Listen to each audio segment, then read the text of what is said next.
దేవుని నామానికి స్తోత్రం కలుగునుగాక. మరి బుధవారం ఫ్యామిలీ ప్రేయర్ టైంని వీక్షిస్తున్న ప్రతి ఒక్కరికి మన ప్రభువును రక్షకుడైన యేసు క్రీస్తు వారి అతి శ్రేష్టమైన నామంలో వందనాలు తెలియజేస్తున్నాను. మరి ప్రార్థనతో ప్రారంభిద్దాం. పరిశుద్ధుడా పరిశుద్ధుడా ఆశ్చర్యకరుడ, ఆలోచనకర్త, ఆత్మస్వరూపి, ఆదరణకర్త, నిచుడగు తండ్రి, సమాధానకర్త, గదిపతి, ప్రేమామయుడ, గొప్ప దేవ, జీవంగల ప్రభువా, జీవాధిపతి, మహాగణుడవి, మహోన్నతుడివి, పరిశుద్ధ స్థలంలో నివసించు గొప్ప దేవ, స్తోత్రం ప్రభు. ఈరోజు బుధవారం మరి ఫ్యామిలీ ప్రేయర్ టైంని చేసే గొప్ప అవకాశాన్ని, భాగ్యాన్ని మాకు అనుగ్రహించిన విధానాన్ని బట్టి నీకే స్తోత్రం ప్రభు. మంచిగా పాటలు పాడుచుండగా మీ స్వరాలు ముట్టండి ప్రభు. ఏకస్వరంతో పాటకు సహాయం దయచేయండి ప్రభు. వాక్యం చెప్పుచుండగా ప్రతి ఒక్కరికి వినే చెవులు, గ్రహించే మనసు అనుగ్రహింపచేయండి. మంచిగా వాక్యాన్ని విని తద్వారా తమ జీవితాలు మార్చుకొని శ్రేష్టమైన ఆత్మ సంబంధమైన జీవితాన్ని జీవించే గొప్ప భాగ్యాన్ని దయచేయండి ప్రభు. అన్ని విషయాలలో మీ తోడు, మీ సహాయం దయచేయండి ప్రభు. యేసు నామములో అడిగి వేడుకొని ప్రార్థిస్తున్నాం తండ్రి, ఆమేన్.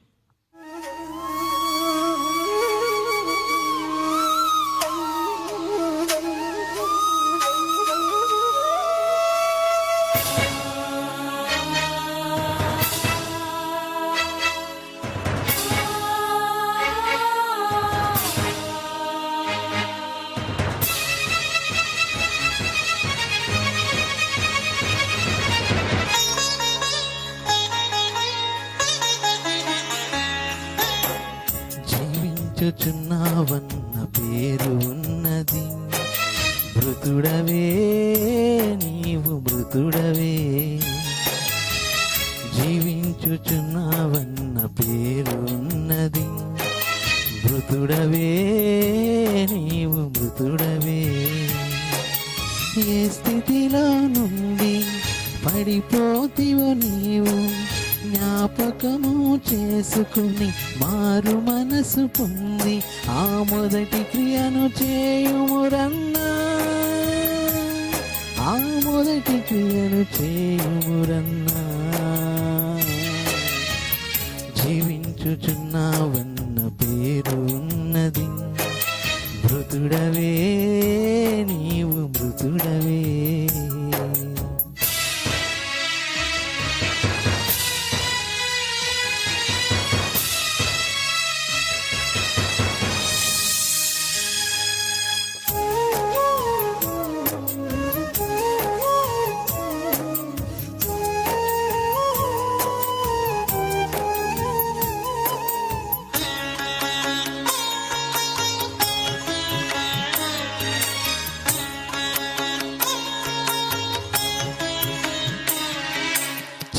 చల్లగానైనా ఉండు, వెచ్చగానైనా ఉండు, నులివెచ్చని స్థితి ఏల సోదరా.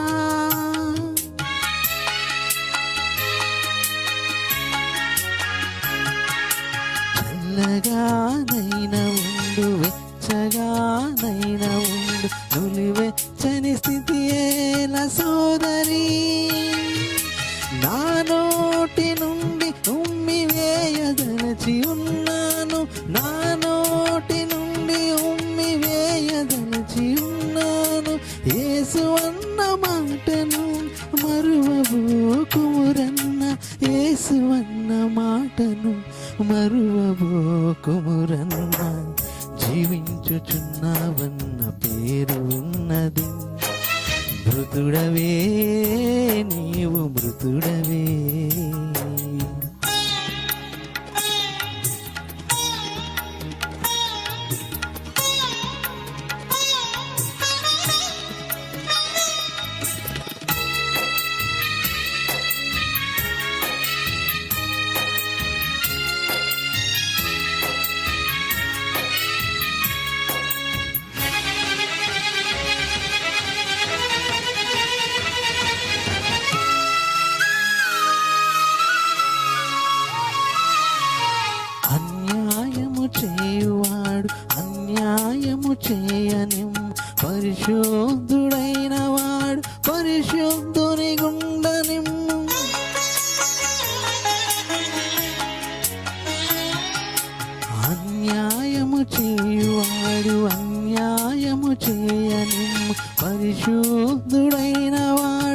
పరిశుద్ధుని గుండెను వాని వాని క్రియలకు జీతమిచ్చేదనన్నాడు. వాని వాని క్రియలకు జీతమిచ్చేదనన్నాడు. యేసు అన్న మాటను మరువబోకుమురన్న, యేసు అన్న మాటను మరువబోకుమురన్న. జీవించుచున్నావన్న పేరు ఉన్నది, మృతుడవే నీవు మృతుడవే.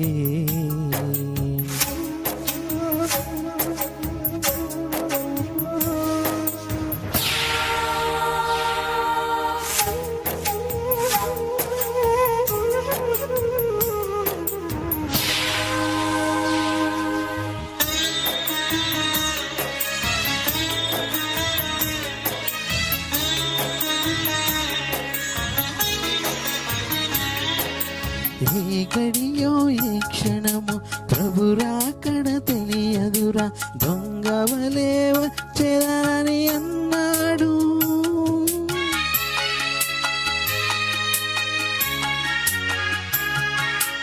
ఏ గడియో ఏ క్షణము ప్రభు రాకడ తెలియదురా, దొంగవలే వచ్చేదని అన్నాడు. గొర్రె పిల్ల రక్తములో తెలుపు చేసుకొనుమా, గొర్రె పిల్ల రక్తములో తెలుపు చేసుకొనుమా, అంతము వరకు నిలచి ఉండుమా, అంతము వరకు నిలచి ఉండుమా. జీవించుచున్నావన్న పేరు ఉన్నది, మృతుడవే నీవు మృతుడవే. ఏ స్థితిలో నుండి పడిపోతివో నీవు జ్ఞాపకము చేసుకొని మారు మనసు పొంది ఆ మొదటి క్రియను చేయుమురన్నా, ఆ మొదటి క్రియను చేయుమురన్నా. జీవించుచున్నావన్న పేరు ఉన్నది, మృతుడవే నీవు మృతుడవే.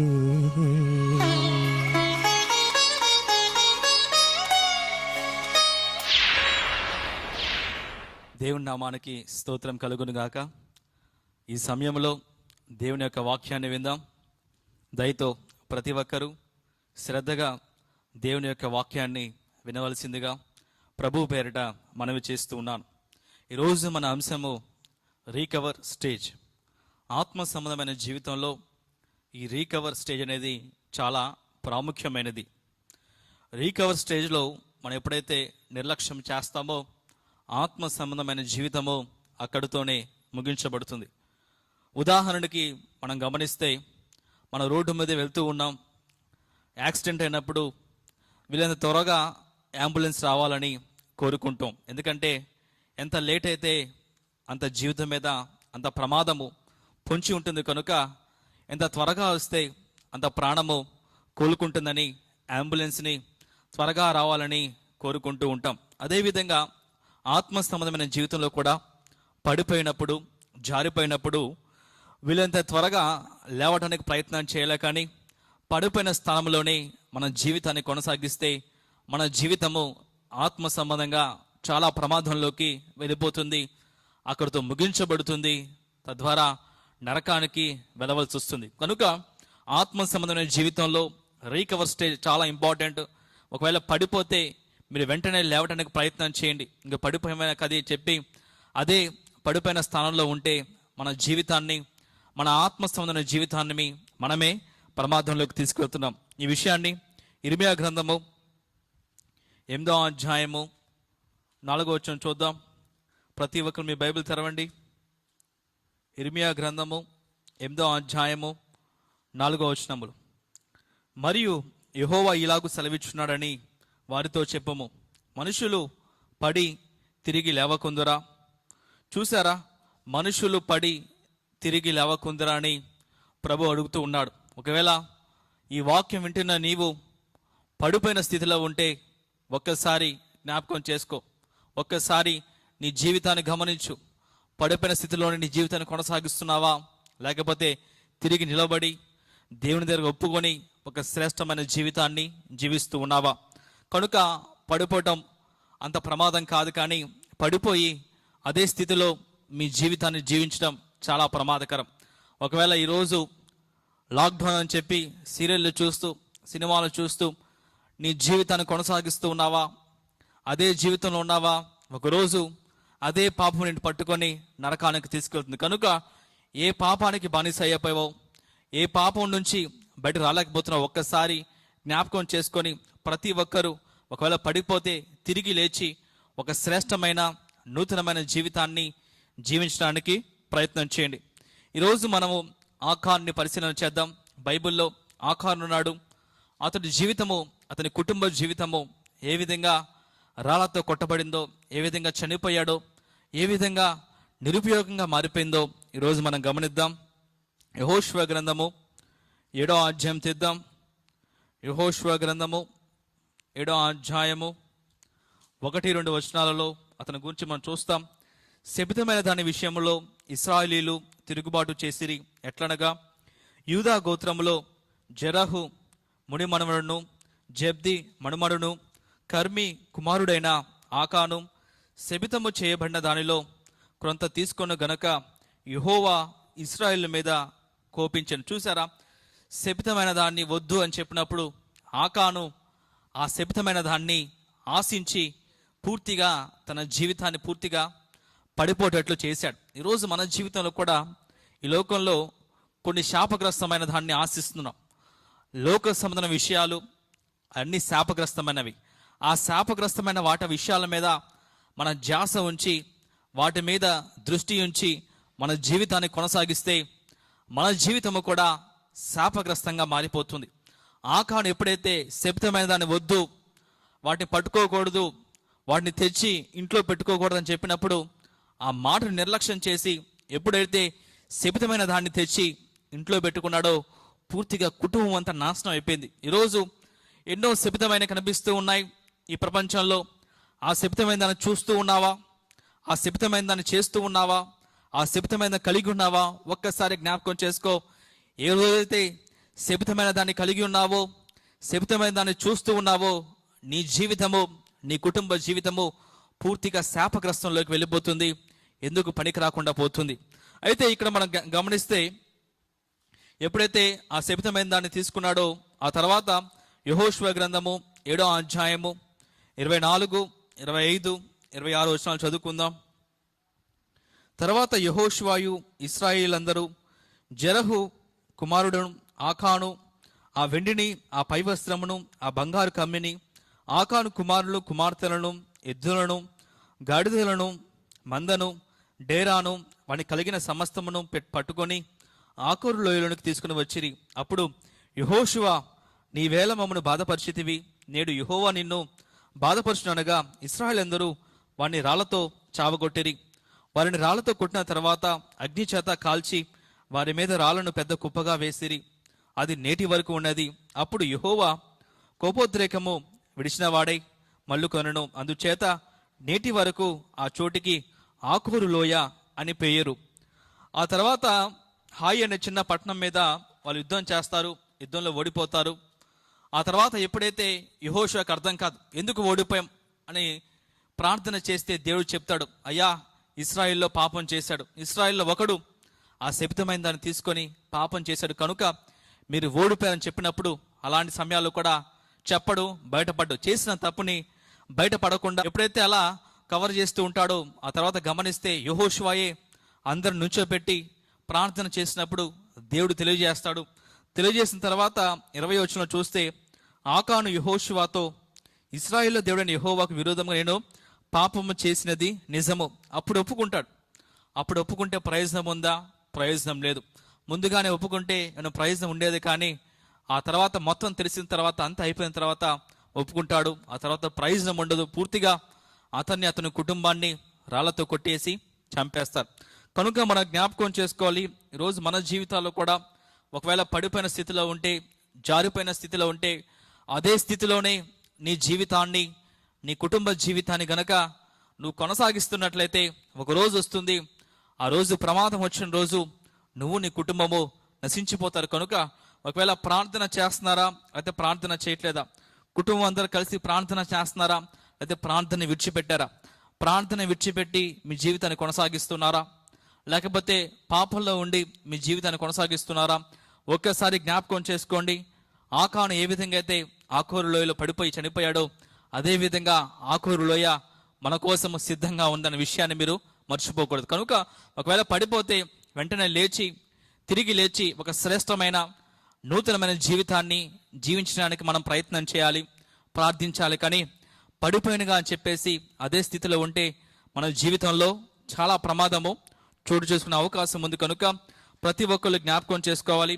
మన గ్రాఫ్ ఒకవేళ పడిపోతే తిరిగి లేస్తే ఏమవుదు, కానీ అంతే కొనసాగిస్తే ఒకరోజు ఆఖరు లోయలో మనం మన కుటుంబ సభ్యులు ఉండవలసి వస్తుంది. ఆ తర్వాత మనం జ్ఞాపకం చేసుకుంటే, ఉదాహరణకి ఒక వ్యక్తి ఒక పులి పిల్లని పెంచుకుంటూ ఉన్నాడు, చిన్నప్పటి నుంచి పెంచుకుంటూ ఉన్నాడు. ఒకరోజు అది పెద్దదిగా మారిపోయింది.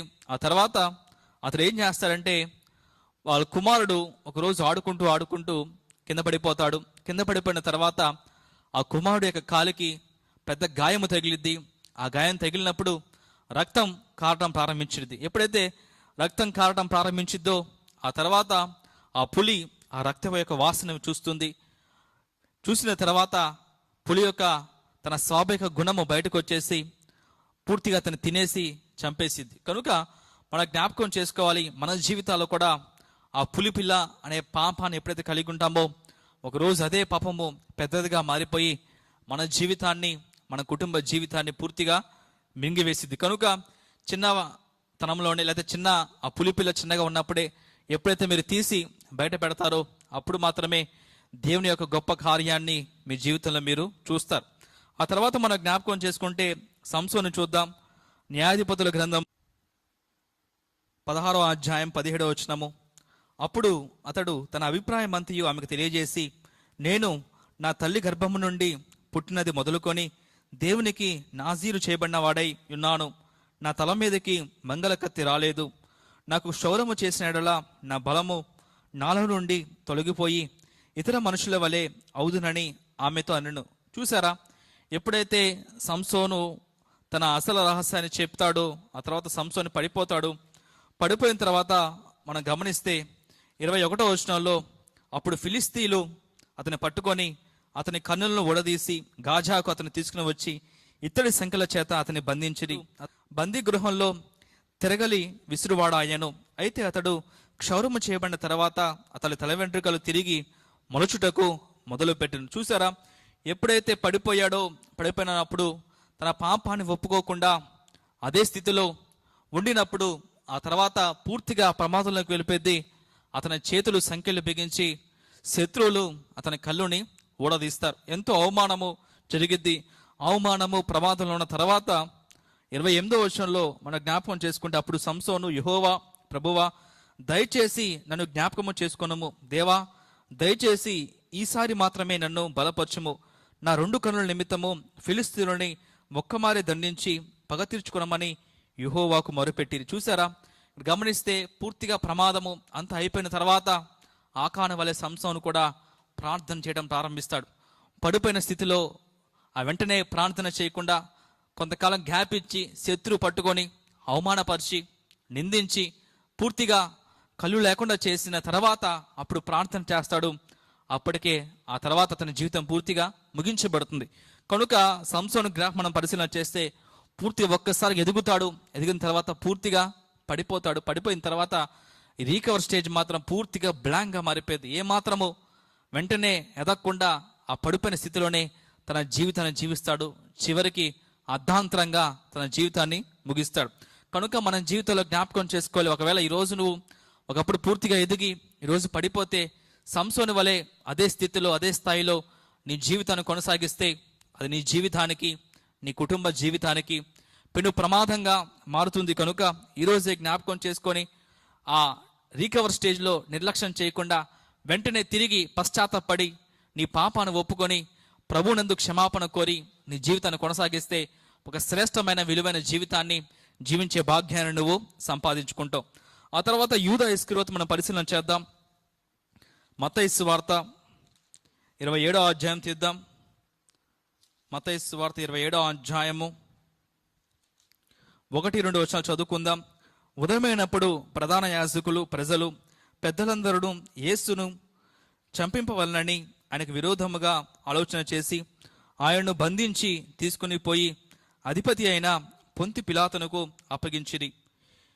అప్పుడు ఆయన అప్పగించిన యూదా ఆయనకు శిక్ష విధింపబడగా చూచి పశ్చాత్తాపడి ఆ 30 వెండి నాణెములు ప్రధాన యాజకుల యొద్దకును పెద్దల యొద్దకును మరలా తెచ్చి, నేను నిరపరాధ రక్తంను అప్పగించి పాపం చేసిందని చెప్పాను. వారు, దానితో మాకేమి, నువ్వే చూచుకొనమని చెప్పగా అతడు ఆ వెండి నాణెములు దేవాలయములో పారవేసి పోయి ఉరి పెట్టుకొనెను. చూసారా, ఎప్పుడైతే తప్పు చేశాడో వెంటనే పశ్చాత్తాపడకుండా అంతా అయిపోయిన తర్వాత అప్పుడు పశ్చాత్తాపడుతున్నాడు. కానీ ప్రయోజనం లేదు. దురాత్ముడు అప్పటికే లాక్కెళ్ళిపోయాడు. చివరికి మనశ్శాంతి లేక ఉరి పెట్టుకొని చనిపోయాడు. చూసారా, రీకవర్ స్టేజ్లో మనం నిర్లక్ష్యం చేస్తే ఏ విధంగా ఆత్మ సంబంధమైన జీవితాలు నశించిపోతున్నాయో, ఏ విధంగా దురాత్మ యొక్క వశమైపోతున్నాయో, ఏ విధంగా పూర్తిగా భ్రష్టుబడి సాతాను సంఖ్యల్లో బంధించబడి వారి చేతుల్లోకి వెళ్ళిపోతున్నాయి మనం గమనించాలి. కనుక పడిపోయిన స్థితిలో ఉంటే ఒక్కసారిగా దేవునికి సమయాన్ని ఇచ్చాడు కనుక ఆ సమయాన్ని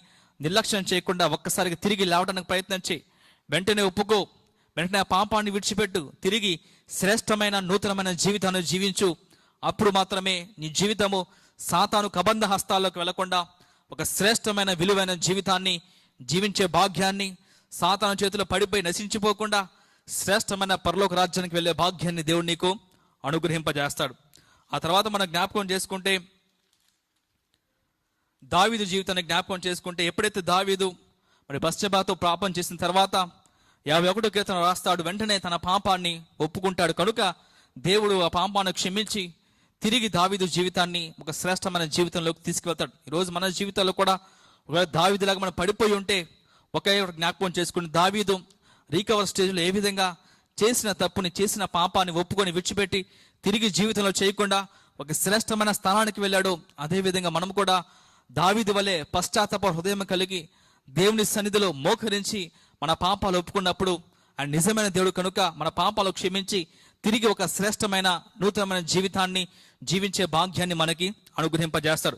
దావీదు గ్రాఫ్ను పరిశీలన చేస్తే ఒక్కసారిగా పడిపోయిన తర్వాత తిరిగి వెంటనే లేవడానికి ప్రయత్నం చేసిద్ది, వెళ్ళిపోయేది. అదేవిధంగా మన జీవితాల్లో కూడా ఒకవేళ పడిపోతే తిరిగి లేవడానికి ప్రయత్నం చేయాలి. కానీ పడిపోయిన స్థితిలోనే ఉంటే మన జీవితానికి, మన ఆత్మ సంబంధమైన జీవితానికి చాలా ప్రమాదకరం. కనుక దావీదుని దేవుడు నా హృదయానుసారుడు చెప్పాడు. ఎందుకంటే ఎప్పుడైతే లోకంలో అనేక మంది పడిపోతారు కానీ పడిపోయిన స్థితిలోనే ఉండిపోతారు. కానీ దావీదు మాత్రము అది గ్రహించి, పరిశుద్ధాత్మ శక్తిని గ్రహించి, దాని విలువను గ్రహించి తిరిగి లేచి ఆ పాపాన్ని చేయకుండా తన జీవితాన్ని కొనసాగించి శ్రేష్టమైన మార్గంలోకి వెళ్తాడు. ఆ తర్వాత మనం జ్ఞాపకం చేసుకుంటే దానియేలు, యోసేపు, రూతు, ఎస్తేరు వీళ్ళ గ్రాఫ్ను మనం పరిశీలన చేస్తే ఎక్కడ పడిపోకుండా జారిపోకుండా దూసుకుంటూ వెళ్ళిపోతూ ఉంటుంది. కారణం ఏంటంటే దానియేలులో నియమం ఉంది, యోసేపులో పరిశుద్ధమైన జీవితం ఉంది, రూతుకి త్యాగం ఉంది, ఎస్తేరుకి తగ్గింపు ఉంది. ఇవే వీళ్ళ జీవితాలని శ్రేష్టమైన సింహాసనానికి తీసుకువెళ్ళినాయి. ఈరోజు నీకు నియమం ఉందా? నియమం ఉంటే పడిపోవు. నియమం అంటే ఉదయాన్నే లేచి ప్రార్థన చేయటం, బైబిల్ చదవటం, పనుకునే ముందు ప్రార్థన చేయటం, బైబిల్ చదవటం. ఆ విధంగా నియమం కలిగి ఎప్పుడైతే నీ జీవితాన్ని నువ్వు జీవిస్తావో పడిపోకుండా జారిపోకుండా పరిశుద్ధాత్మని సహాయంతో దూసుకుంటూ వెళ్ళిపోతావు, శ్రేష్టమైన సింహాసనాన్ని అందుకుంటావు. రెండోది యోసేపు జీవితం. యోసేపు వల్ల నీకు కూడా పరిశుద్ధమైన జీవితం ఉందా? పాపాన్ని విడిచిపెట్టావా? ఎప్పుడైతే పరిశుద్ధమైన జీవితం నీకుంటుందో నువ్వు కూడా పడిపోకుండా జారిపోకుండా సింహాసనానికి వెళ్తావు. రూతుని మనం పరిశీలన చేస్తే రూతు త్యాగం ఉంది. రూతు తన సొంత జీవితాన్ని త్యాగం చేసి దేవుని కోసం నిలబడింది. అదేవిధంగా దేవుని కోసం నువ్వు ఎప్పుడైతే త్యాగంతో నీకున్న సమయాన్ని, నీకున్న బలాన్ని, నీకున్న ధనాన్ని దేవుని కోసం త్యాగం చేసావా అప్పుడు పడిపోకుండా జారిపోకుండా శ్రేష్టమైన సింహాసనానికి వెళ్ళుకుతావు. ఆ తర్వాత ఎస్తేరు జీవితాన్ని మనం జ్ఞాపకం చేసుకుంటే తగ్గింపు ఉంది. ఎప్పుడైతే మనం తగ్గించుకుంటామో దేవుడు మనల్ని హెచ్చింపచేసి పడిపోకుండా శ్రేష్టమైన స్థానానికి తీసుకువెళ్తాడు. కనుక మనం జ్ఞాపకం చేసుకోవాలి, ఎవరైతే పడిపోకుండా జారిపోకుండా వాళ్ళ గ్రాఫ్ని, తమ జీవితాన్ని ధన్యకరంగా మార్చుకున్నారో, విలువైనదిగా చేసుకున్నారో, అదేవిధంగా మనము కూడా మన జీవితాల్లో పడిపోకుండా జారిపోకుండా వెళ్ళాలంటే వాళ్ళకి ఏ లక్షణాలు ఉన్నాయో అవి మనకు కూడా ఉన్నప్పుడు డెఫినెట్గా పరిశుద్ధాత్మని బలమైన కార్యము మన జీవితాల్లో కూడా జరగడానికి ఆస్కారం ఉంటుంది. ఒకవేళ నీకు తగ్గింపు లేకుండా గర్వం ఉందా, అయితే ఒక్కసారి జ్ఞాపకం చేసుకో. ఇర్మియా గ్రంథం తీద్దాం. ఇర్మియా గ్రంథము 50వ వచనం తీద్దాం. 50వ అధ్యాయం ఇర్మియా గ్రంథము 50వ అధ్యాయము 31వ వచనం చదువుకుందాం. ప్రభువు సైన్యములకు అధిపతికి యెహోవా వాక్కు ఇదే, గర్విష్ఠుడా, నేను నీకు విరోధనై ఉన్నాను, నీ దినము వచ్చి ఉన్నది, నిన్ను శిక్షించు కాలము వచ్చుచున్నది. గర్విష్ఠుడు త్రొట్టిల్లు కూలును, అతని లేవనెత్తువాడును లేకపోవును. నేను అతని పురములో అగ్ని రాజబెట్టదును, అది అతని చుట్టూ పట్టులన్నిటినీ కాల్చివేను. చూసారా, గర్విష్ఠుని దేవుడు కాల్చివేయబోతున్నాడు. అతని శిక్షించు కాలము ఆసనమైనది కనుక గర్వం విడిచిపెట్టి తగ్గింపు స్వభావం కలవై జీవించినప్పుడు పూర్తిగా మన జీవితంలో మనం పడిపోకుండా దూసుకుని వెళ్ళే భాగ్యాన్ని మనము సంపాదించుకుంటాం. కనుక ప్రతి ఒక్కరు మోకరిద్దాం, మోకరించి ప్రార్థన చేద్దాం. పరిశుద్ధుడా పరిశుద్ధుడా యేసయ్య, ఈరోజు వాక్యం ద్వారా మాతో సూటిగా స్పష్టంగా మాట్లాడిన విధానం బట్టి నీకే స్తోత్రం ప్రభు.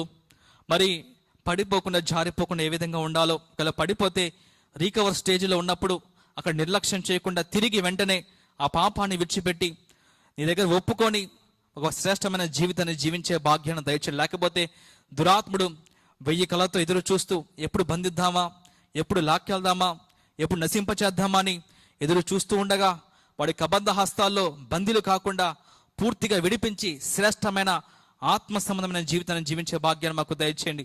మా ప్రార్థనలో తప్పులుంటే క్షమించి వేయండి ప్రభు. యేసు నామములో అడిగి వేడుకొని ప్రార్థిస్తున్నాం తండ్రి, ఆమేన్. మరి క్విజ్ టైం. లాస్ట్ వీక్ అడిగిన క్వశ్చన్, రూతు కుమారుడు దావీదుకి ఏమవుతాడు? ఆన్సర్ వచ్చేసరికి చెప్పండి, ఏమవుతాడు? Grand father. మరి టాప్ 3ని సెలెక్ట్ చేసాం. ఆ టాప్ 3ని చూడవలసిందిగా ప్రభు పేరిట మనవి చేస్తున్నాం.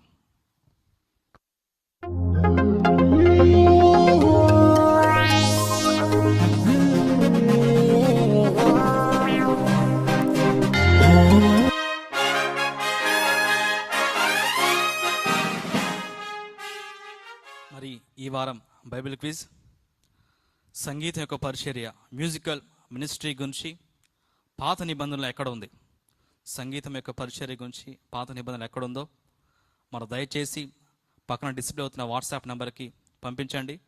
మరి ముందుగా పంపించిన టాప్ 3ని సెలెక్ట్ చేసి నెక్స్ట్ వీక్ చూపించడం జరుగుతుంది. దేవుడు మిమ్మల్ని దీవించును గాక. ఆమేన్, ఆమేన్, ఆమేన్.